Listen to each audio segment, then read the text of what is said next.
Halo, perkenalkan nama saya Christopher Fabian dengan program studi Teknik Mesin Universitas Udayana dengan NIM 210553109 dengan dosen pengajar Profesor Dr. Cokordagede Tirta Nindya, STMT. Kali ini saya akan membuat video mengenai proses produksi, di mana di dalamnya ada proses pengecoran dan pengecoran cetak pasir. Tujuan video ini dibuat adalah untuk mengedukasi masyarakat dan juga para penonton untuk mengetahui mengenai proses produksi dan juga untuk memenuhi kebutuhan penilaian. Mari kita masuk ke videonya.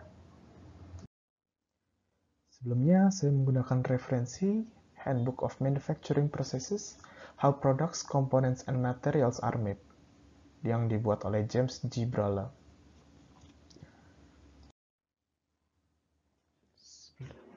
Di dalam video, saya akan menjelaskan apa itu proses produksi, apa itu casting atau pengecoran pada proses produksi, bagaimana tahapan dasar pada proses casting, apa itu sand mold casting, jenis-jenis sand mold casting dan penjelasannya, dan yang terakhir, apa saja metode-metode dalam melting metal for casting yang akan saya mulai.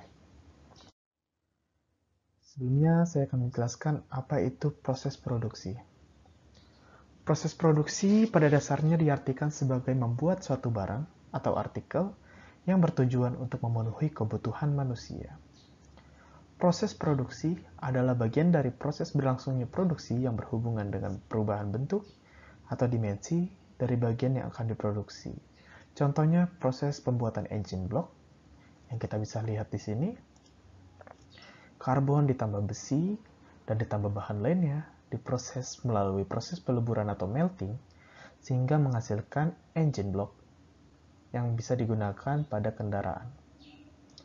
Jadi proses produksi itu sebenarnya bagian dari berlangsungnya, awal dari bahan mentah diproses hingga menjadi bagian yang akan bisa digunakan oleh umat manusia. Pengecoran atau casting diketahui sebagai salah satu teknik pembentukan metal yang diketahui oleh umat manusia. Casting atau pengecoran berarti menuangkan logam cair ke dalam cetakan tahan panas yang kemudian dibiarkan mengeras. Objek yang sudah dikeraskan ini kemudian dikeluarkan dari cetakan melalui pemecahan cetakan atau membongkarnya.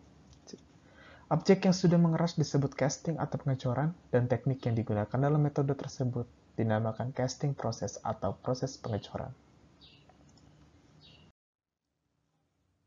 Baik, di sini sebelum kita masuk ke pengecoran, pertama-tama kita harus tahu bahwa yang akan dicor itu menggunakan logam cair. Nah, logam cair itu didapat dari hasil peleburan. Yang di sini saya akan menjelaskan bagaimana dan apa saja sih cara untuk meleburkan suatu metal atau logam. Yang pertama, jenis peleburan ada cupola melting atau peleburan kubah. Peleburan kubah adalah salah satu cara mencairkan logam berbentuk tungku silinder vertikal. Kubah hanya digunakan untuk peleburan besi cor, dan meskipun tungku lain juga dapat digunakan, tonase besi cor terbesar dapat dilebur di dalam kubah. Bagian-bagian pada kupola. Yang pertama ada shell atau cangkang yang di sebelah sini, di sini sampai ke bawah. Di sini itu tidak termasuk, ini termasuk leg furnace. Lalu di kanan juga ada shell atau cangkangnya. Bentuknya vertikal silinder dengan tebal dari luar hingga ke dalam 6-12 mm dan juga dilapisi oleh batu bata dan juga tanah liat yang tahan api. Kenapa sih tahan api? Karena kita akan melakukan peleburan, di mana suhunya bisa mencapai 1800 derajat Celcius. Yang kedua, ada tuyeres. Tuyeres adalah tempat untuk memasukkan udara yang digunakan untuk membakar bahan bakar, karena sebuah api itu memerlukan oksigen untuk menyala. Umumnya posisi tuyeres 0,6 sampai 1,2 meter di atas furnace leg yang merah ini. Jadi dari sini sampai tuyeres 0,6 atau 1 sampai 2 meter. Kita masuk ke wind belt. Wind belt itu adalah tempat mengalirkan udara yang nantinya dari air blast inlet itu dialirkan melalui wind belt, lalu masuk ke wind box yang kemudian dialirkan ke tuyeres untuk melakukan pembakaran. Udara dialirkan dari tuyeres melalui sebuah saluran angin yang dimana terbuat dari plat baja sehingga tidak meleleh saat melakukan pembakaran. Windbox dipasang di bagian luar, di bagian sini. Di bagian sini. Di bagian luar dinding kubah, jadi ini menempel. Yang keempat ada air blast inlet yang tadi saya jelaskan berhubungan dengan wind belt, windbox, dan tuyeres. Air blast inlet ini tekanan udara yang tinggi dari blower atau kipas yang dari luar nanti masuk udara, mampu memberikan udara ke wind belt, lalu ke windbox, lalu ke tuyeres untuk menyalakan api. 5. Slack hole. Slack hole ini bagian berada sekitar 250 mm di bawah tuyeres. Slack hole bisa dilihat di sini. Slack hole ini digunakan untuk membuang terak. Terak itu apa sih? Terak itu adalah seperti residu hasil pembakaran.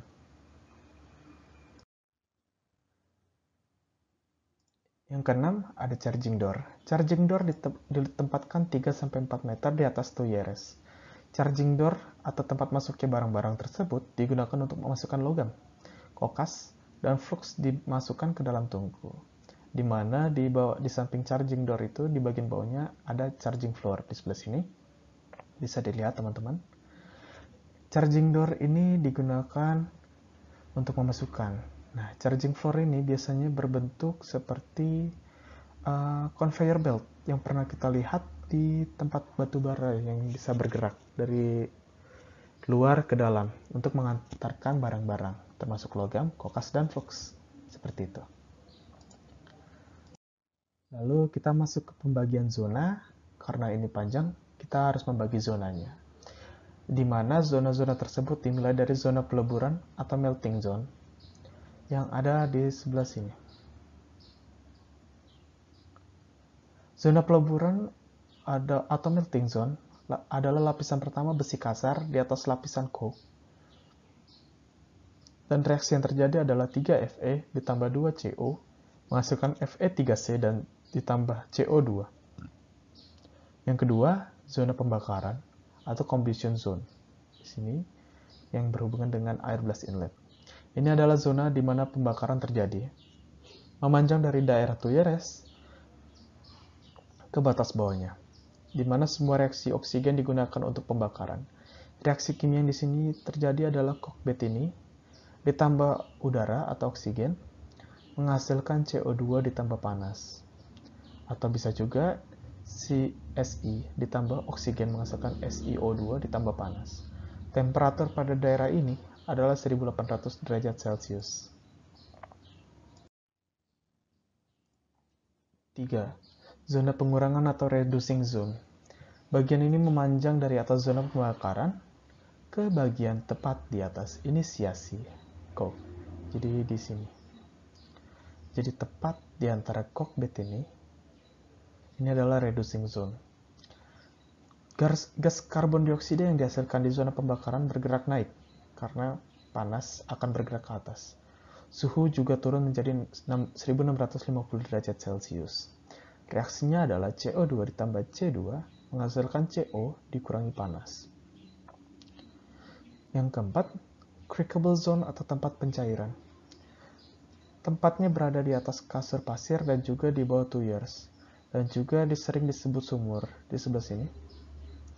Tempat ini biasanya tempat untuk mengumpulkan lelehan logam. Lalu yang kelima ada preheating zone.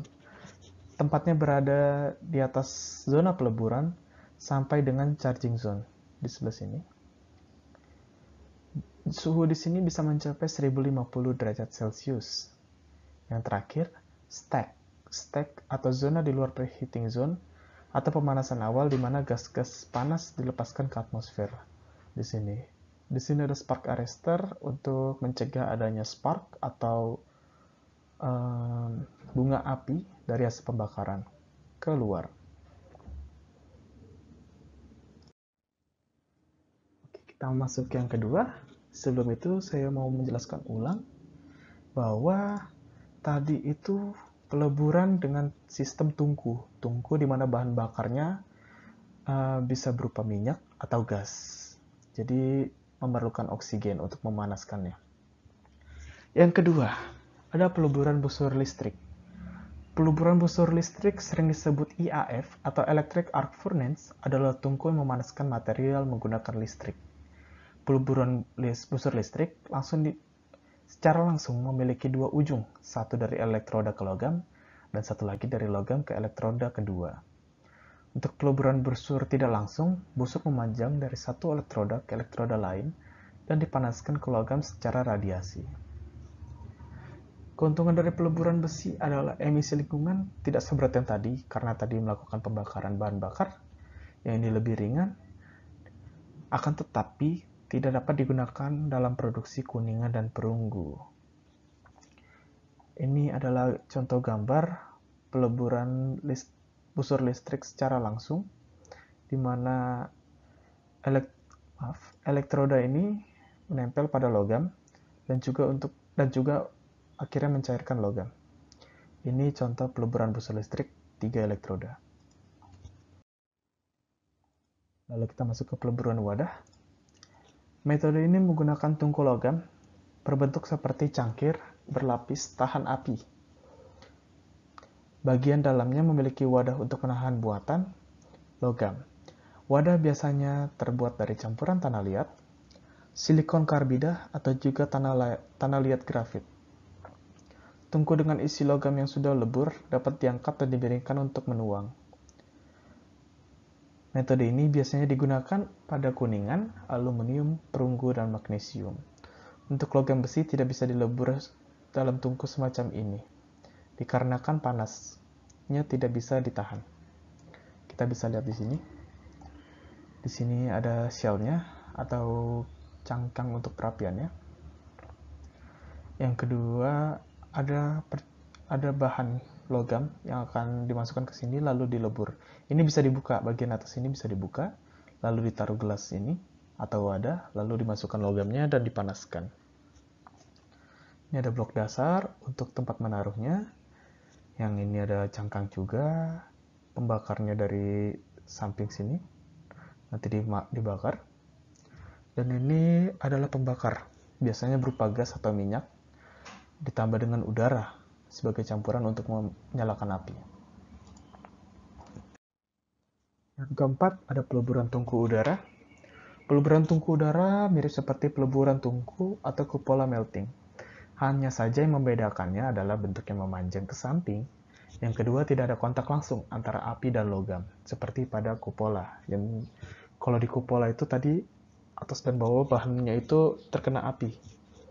Jenis tungku ini digunakan dalam produksi coran dari besi cor, kelabu, dan lunak, kuningan, dan perunggu. Kita bisa lihat di sini. Di sini adalah udara masuk.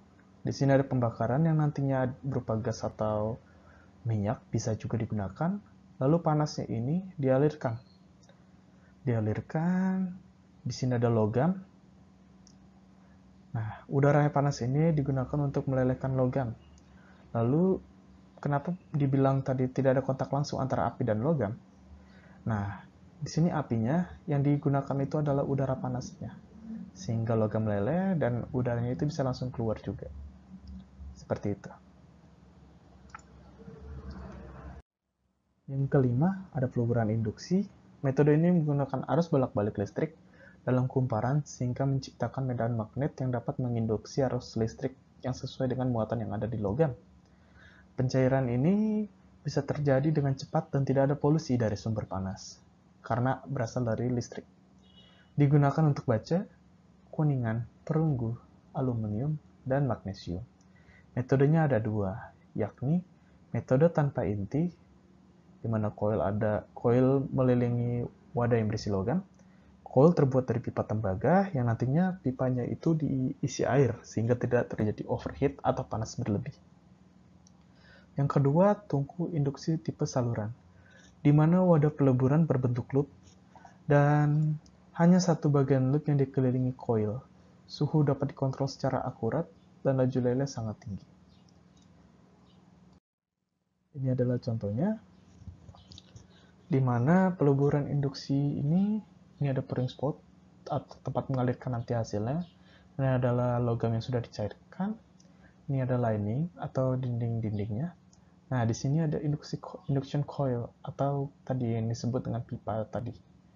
Pipa-pipa ini mengelilingi gelasnya.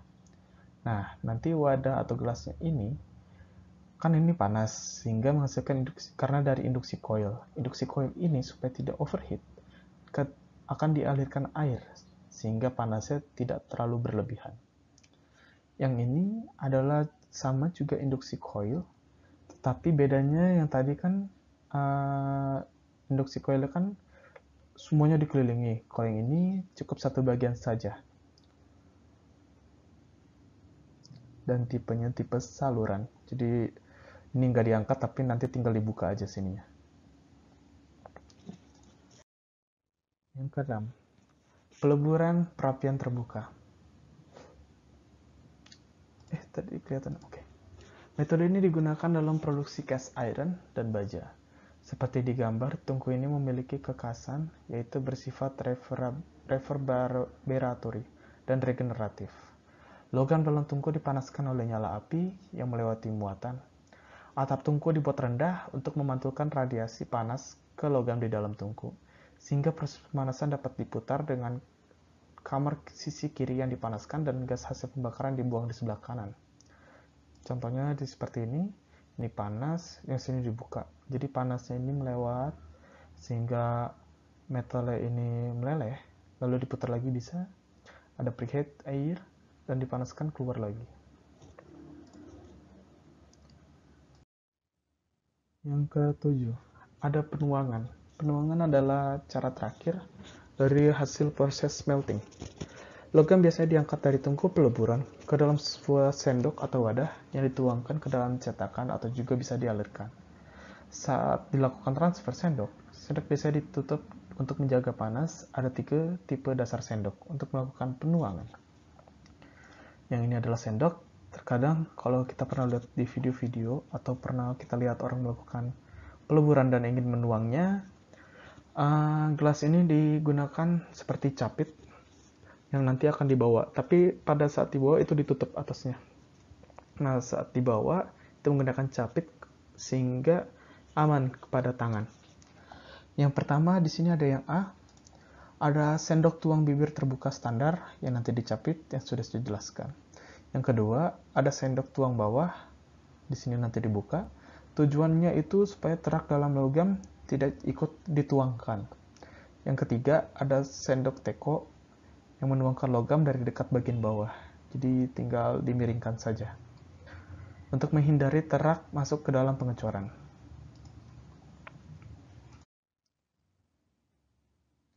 Pengecoran cetakan pasir. Dalam pengecoran cetakan pasir, cetakan terbuat dari pasir yang sudah dibentuk, kemudian logam dituangkan ke dalam melalui sistem pintu atau kita pernah dengar namanya ada gating system. Cetakan pasir termasuk penggabung untuk menahan dan menyatukan pasir dengan zat tambahan lainnya, seperti ramin, slinging, dan disentak. Itu digunakan atau teknik tersebut digunakan untuk membuat pasir menjadi lebih kuat terhadap tekanan dan pengikisan. Kita bisa lihat di sini.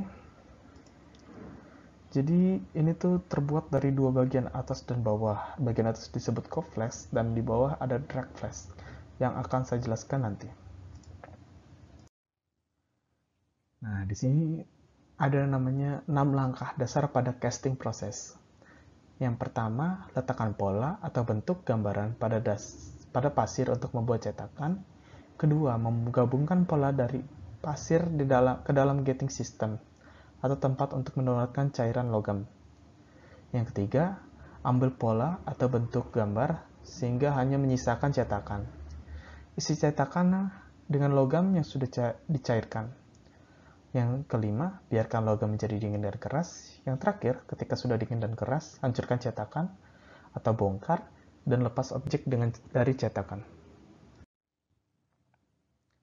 Oke. Jadi ada pengecoran pasir hijau untuk untuk pembentukan casting sand mold ya, adalah proses pengecoran cetakan pasir dasar seperti yang sudah dijelaskan di atas. Terdiri dari pasir silika, tanah liat atau bentonit, 6-8%, ini maksudnya tanah liat bentonit ya, dan air 2-3% dan zat aditif lainnya seperti batu bara, pati, dan selulosa. Hijau di sini bukan berarti warna, teman-teman. Hijau di sini artinya campuran, lembab, dan tidak kering sebelum logam cair dituang. Metode pasir hijau termasuk metode paling umum dan paling murah karena bahannya tersedia di pasar cukup banyak dan mudah dicari. Digunakan pada besi cor abu-abu, besi lunak, besi cor aluminium, kuningan, perunggu, dan logam ferus lainnya. Pengecoran pasir kering. Pengecoran pasir kering, kalau misalnya ditanya kenapa kering, karena sebenarnya itu adonan pasir hijau, atau tadi kita ingat pasir hijau itu bukan warnanya, tapi campuran yang sudah dikeringkan dengan melalui pembakaran atau panggangan. Bertujuan untuk mengurangi waktu pengeringan yang lama dari pengecoran pasir kering, maka dilakukan pengeringan 6-13 mm. Polanya pertama digunakan bahan tahan api. Untuk polanya ya, panas untuk pengeringan disuplai obor, lampu merah, atau dari udara hangat yang panas, hingga mencapai 150 derajat Celcius atau lebih untuk melakukan pengeringan. Tujuan pengeringan untuk melibatkan pengecoran baja yang suhunya penuangannya lebih tinggi daripada umumnya dan sebagian besar menggantikan cetakan pasir kering untuk aplikasi lainnya. Pengikat tambahan seperti linseed oil atau kita bisa menemukannya di minyak bunga, ada di sebuah bunga, tepung kanji atau molasses, juga bisa digunakan untuk pasir yang bertemuan dan menambah kekuatan kulit cetakan kering. Kita masuk ke proses pengecoran cetakan pasir lainnya.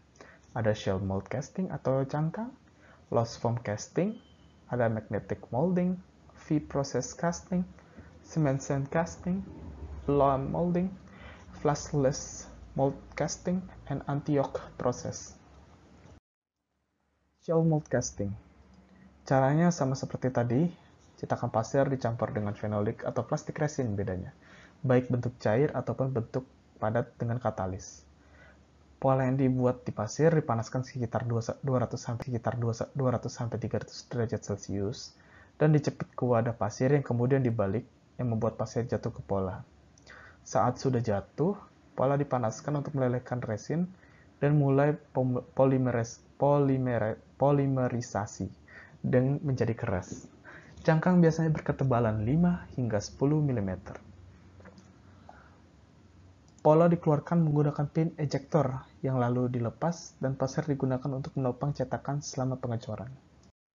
Kita bisa lihat di sini, ini adalah bahan pemisah silikon disemprotkan pada pola yang telah dipanaskan sebelumnya. Yang B di sini, ini tadi yang sudah disemprotkan. Pola yang sudah dipanaskan kemudian dibawa ke dump box yang berisi campuran pasir dan resin. Ini adalah pasir dan resin. Yang C, ini pola dibalik, dijepit bagian atas kotak pembuangan. Jadi setelah dibalik, pasir tadi dijepit ke atasnya. Nah, setelah dijepit, kotak pembuangan dibalik dan pasir dibiarkan jatuh ke atas pola. Resin dalam campuran pasir sebelah pola ini mulai panas dan mengeras, menyebabkan partikel pasir saling menempel. Kotak pembuangan yang bagian E ini, kotak pembuangan diputar ke atas dan pasir tidak bersentuhan dengan pola panas atau di dekatnya, karena terpengaruh untuk jatuh. Jadi setelah dipanaskan, ini dibalik, nah pasir-pasir yang menempel pada pola ini akan terpisah dari pasir lainnya yang tidak menempel. Yang F, pola dan cangkang pasir resin dikeluarkan dari kotak pembuangan. Yang sudah tadi menempel, dilepaskan, lalu dibiarkan. Yang H, maksud saya yang G dulu, pola dan cangkang dipanggang untuk sepenuhnya menyembuhkan resin. Resin yang tadi sudah menempel dibiarkan dulu untuk sampai mengeras. Nah, ini kan pola resinnya kan tadi menempel. Nah, ketika sudah dingin, kita masuk ke pola H. Pola ditarik dari cangkang. 2 cangkang diikat bersamaan, lalu logam dituang. Nah, setelah cangkangnya ini dilepas, nah ini bisa digunakan untuk melakukan casting. Logam cair dituangkan ke dalam rongga yang telah dibentuk oleh dua cangkang. Yang sini, ini adalah, tadi kita jelaskan gambarnya, sekarang ada 1, 2, 3, 4. 1 itu pola, di sini ada polanya. 2 campuran bahan pasir dan resin. 3 ini dibakar atau pembakarannya. Yang keempat, cetakan cangkang setengah. Jadi ini gambar tampak samping dibagi dua. Baik, selanjutnya kita masuk ke B3B, Lost Form Casting. Maaf sebelumnya, tadi ada sedikit masalah dengan perekaman. Proses ini biasa disebut dengan full mold casting, evaporative casting, atau disposable pattern casting. Pengecoran ini berbeda dari pengecoran cetakan pasir konvensional karena pola terbuat dari plastik polisterin berbusa. Proses silangnya busa cocok untuk bentuk kompleks dengan pemotongan bawah dan ketidakteraturan lainnya. Pengecoran kompleks lebih mudah dibandingkan pengecoran pasir lainnya. Bisa dilihat di sini. Pengecoran busa yang hilang. Jadi yang pertama polanya terbuat dari busa polisterin. Ini bentuknya busa untuk menjadi bahan awalnya. Pola dicelupkan ke dalam bubur tahan api, yang dimana nanti bentuknya ini akan digunakan untuk mengisi logam. Lalu yang C, pola ditempatkan dalam labu dan dikelilingi pasir yang tidak terikat.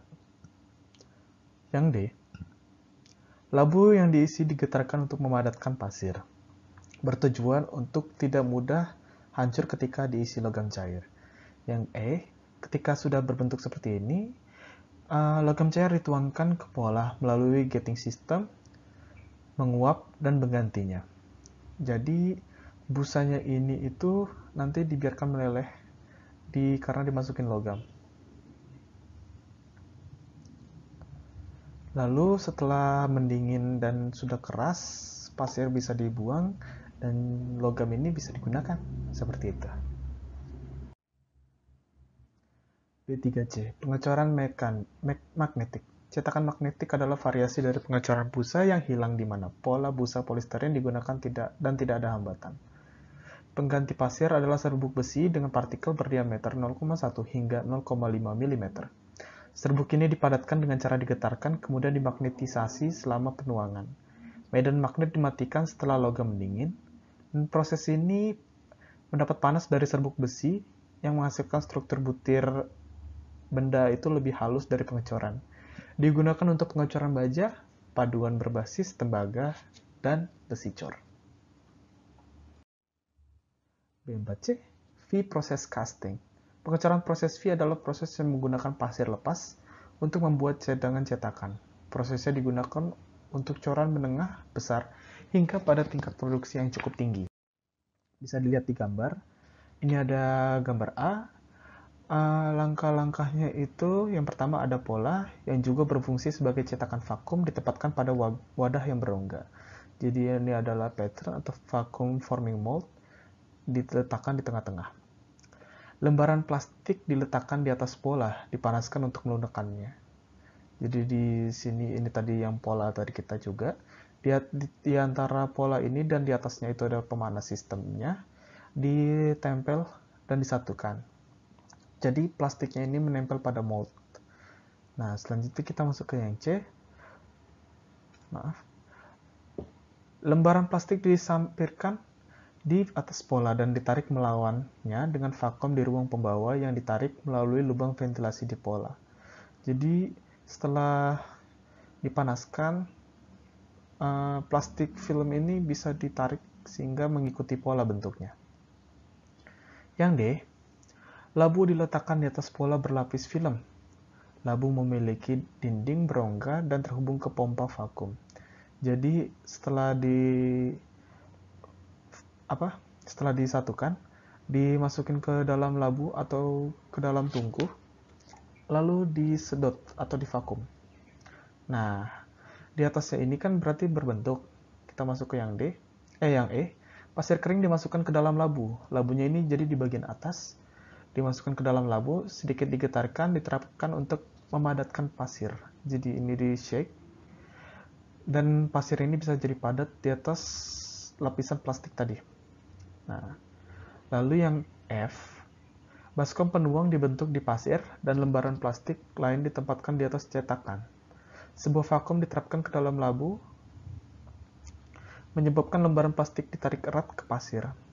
Jadi seperti tadi, ini plastiknya ditarik erat sehingga lembaran plastik itu bisa menempel pada pasir. Nah, sesudah menempel akan masuk ke gambar G, di mana plastik sudah menempel pada pasir.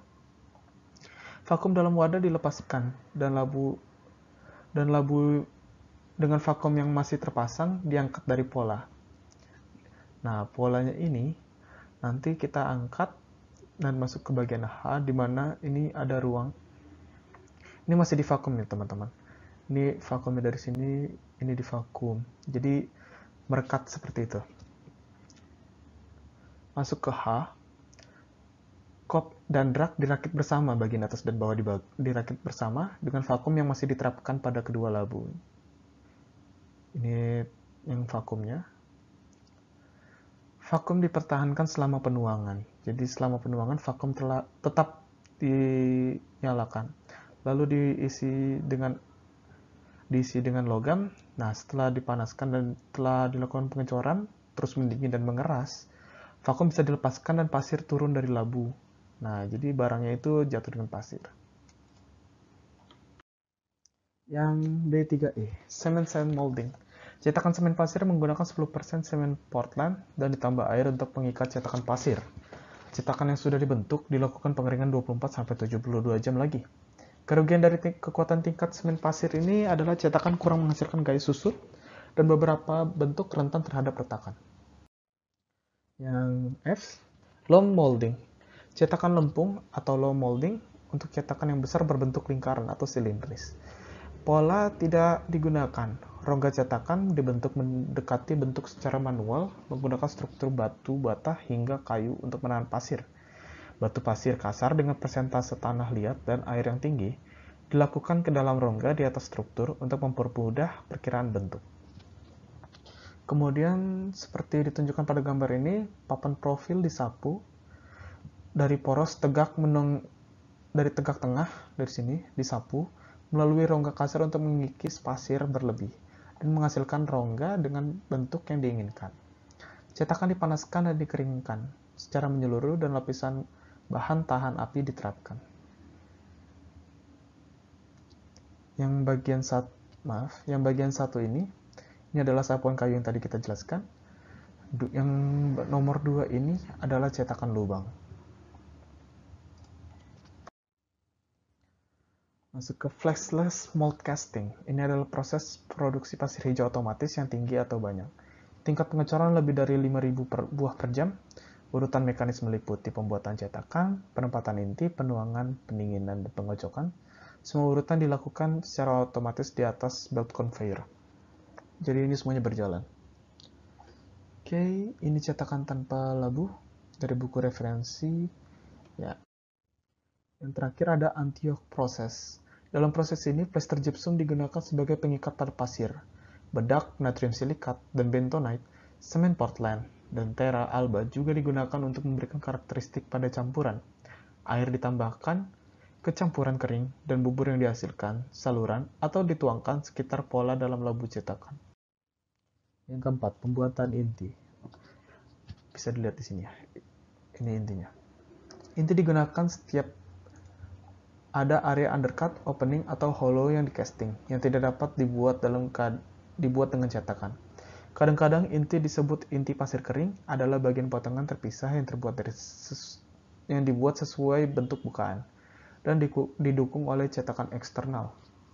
Inti dibagi menjadi green sand cores, core blowing, core baking, oil oxygen process, Furanobe core process, karbon dioksida process.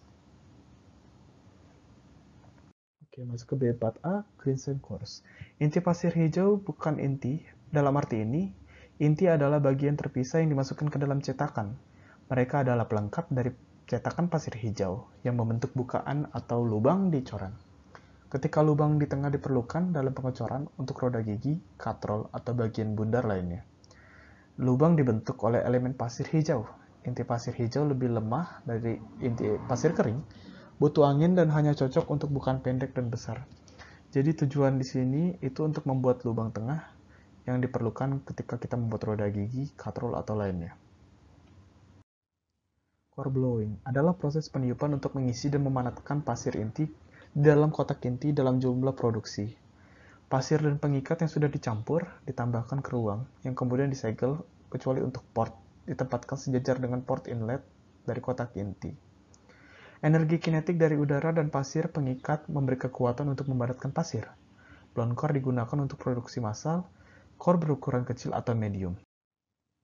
Core baking, pengikat untuk inti pasir dikeraskan dengan pengeringan atau polimerisasi di dalam oven dengan suhu yang dikontrol. Inti ini kemudian diformulasikan dengan tepung kanji, tanah liat, dan air yang melapisi pasir dan menyediakan kekuatan pasir hijau yang memadai sehingga bisa digunakan. Pengovenan juga dilakukan di atas conveyor selama 1 jam atau lebih dengan suhu 200-260 derajat. Oil oxygen process di sini intinya proses yang menggunakan oil dan juga oksigen yang dicampur ke dalam pasir. Nah, nanti minyak-minyak ini berpolimerasi ketika kontak dengan aktivator. Inti yang dihasilkan seimbang secara dimensi dan kuat. Digunakan untuk coran besar yang dibuat dalam jumlah kecil. Contohnya roda gigi, komponen konstruksi jembatan, dan masih banyak sebagainya. Furan lobek core progress. Furan adalah bagian dari resin termoset yang diawetkan, bertindak sebagai pengikat untuk pasir inti. Pengawetan menggunakan 2 tempat pada suhu lingkungan dan dimulai ketika 2 atau lebih pengikat dicampurkan ke inti pasir. Curing atau pengawetan juga berlangsung secara lambat, membuat pasir dapat mengalir dan dapat dikerjakan untuk jangka waktu tertentu. Proses ini berikutnya adalah carbon dioxide process. Proses ini menggunakan 3-6% natrium silikat sebagai pengikat untuk pasir inti. Pemadatan dilakukan dengan cara blow atau ditiup. Pasir ini dipadatkan dan dicampur dengan natrium silikat. Nah, lalu dikenakan gas karbon dioksida selama 5-15 detik. Shell process for cores. Sebenarnya ini sama saja dengan membuat shell pada bagian yang tadi kita bahas di bagian cetakan shell, bagian B3A. Sand mold methods, yang pertama ada ramming, bench molding, floor molding, pit molding, machine methods, ada jolt squeeze, ada sand slinging, ada wrap jolt machines, dan match plate molding. Ramming atau serudukan atau pemadatkan digunakan untuk mengepakkan pasir ke dalam cetakan untuk memadatkan. Berguna juga untuk melengkapi sand slinging di lantai besar dan operasi pencetakan lubang. Bench molding adalah meja kerja untuk penuangan cetakan. Floor molding adalah lantai yang digunakan operasi pengecoran dan pembuatan cetakan, karena media besar pencetakan lantai dapat dilakukan di lantai pabrik.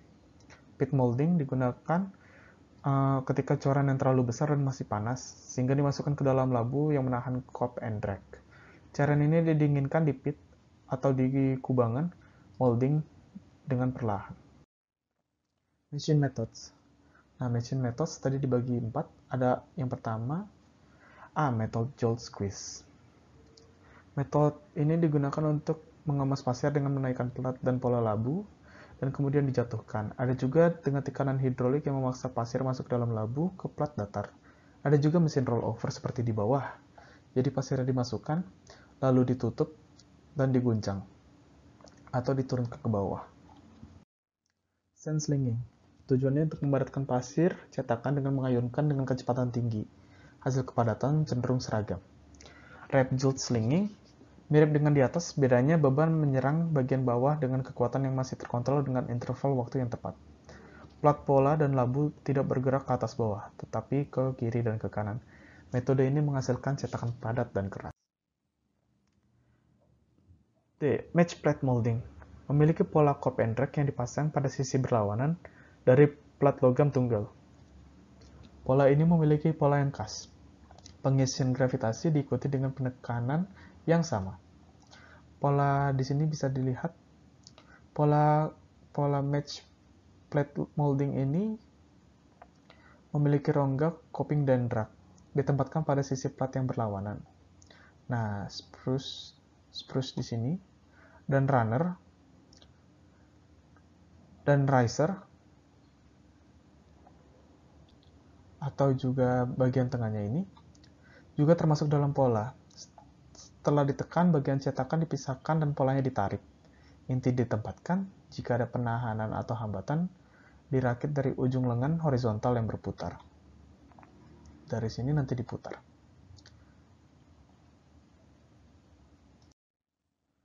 Yang 6, ada pengolahan pasir. Yang pertama ada penggilingan pasir, reklamasi pasir yang dibagi jadi reklamasi mekanis, reklamasi termal, reklamasi basah, pemilihan logam dari pasir, dan pendinginan pasir. Yang pertama, penggilingan pasir. Penggilingan atau pencampuran pasir dilakukan oleh mesin. Semua komponen dimasukkan ke dalam mesin. Dua ujung roll pada mesin, seperti gambar di bawah ini. Dua ujung roll di bagian bawahnya, di bagian tengahnya, berputar dengan dua bilah seperti bajak memecah gumpalan pasir. Lalu dialirkan ke aerator untuk memisahkan butiran dan meningkatkan kemampuan mengalir dan kemudian dikirim ke gerbong untuk operasi pencetakan. Reklamasi pasir. Reklamasi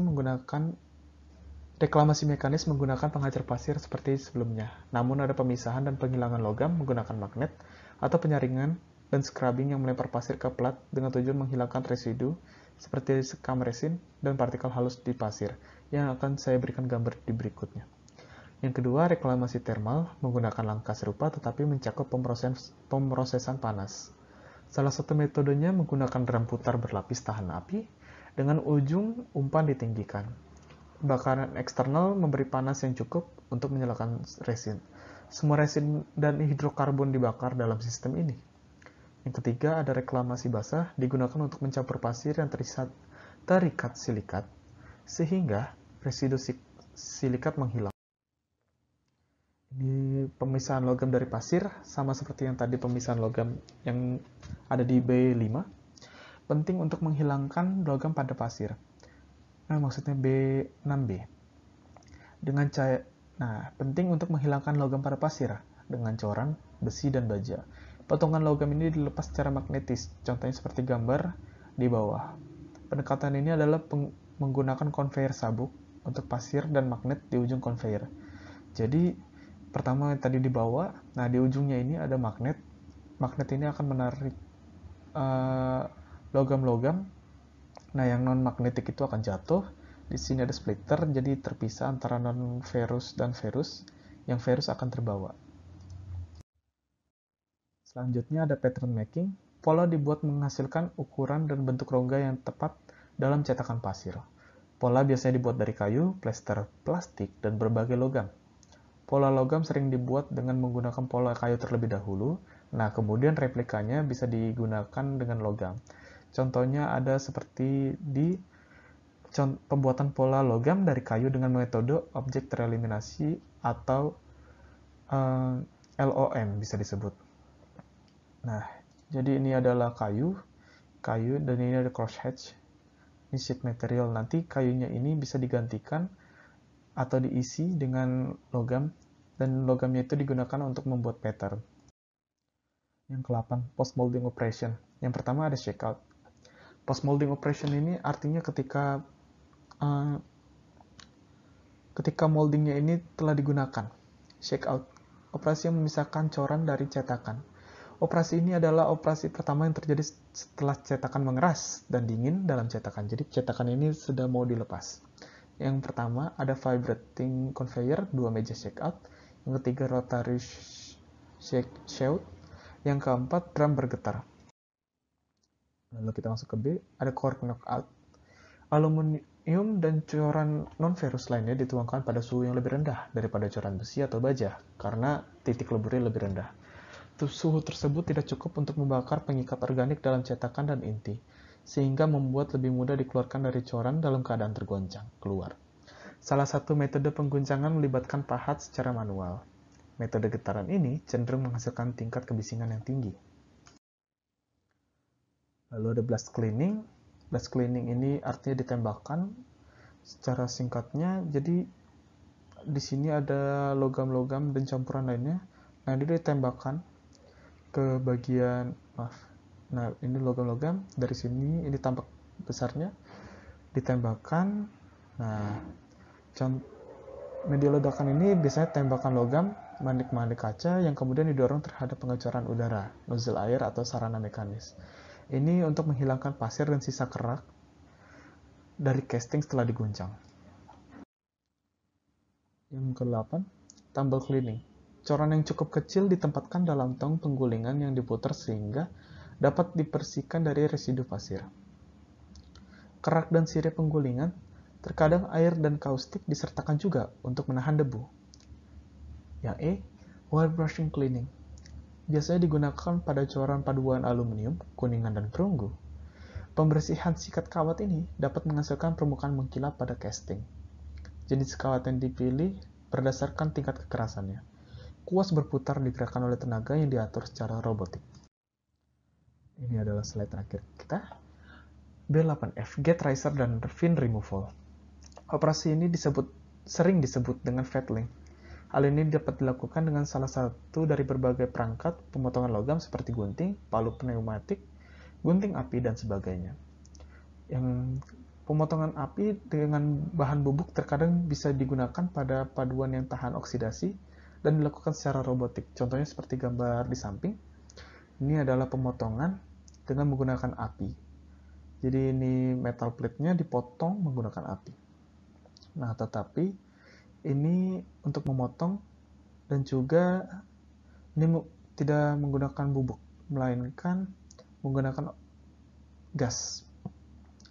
Snagging, memotong menggunakan alat gerinda portable dan bertenaga gerinda. Gerinda berdiri tidak bergerak atau gerinda rangka mengayun. Tujuan untuk menghilangkan kelebihan logam dari coran secara manual. Sirip dan material yang berlebih sering dihilangkan dengan snagging. Itu tadi semua adalah penjelasan saya mengenai casting proses pada sand mold casting dan juga pada teknik peleburannya.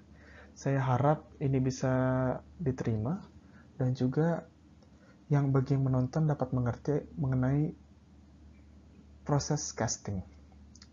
Sekian dari saya ucapkan terima kasih.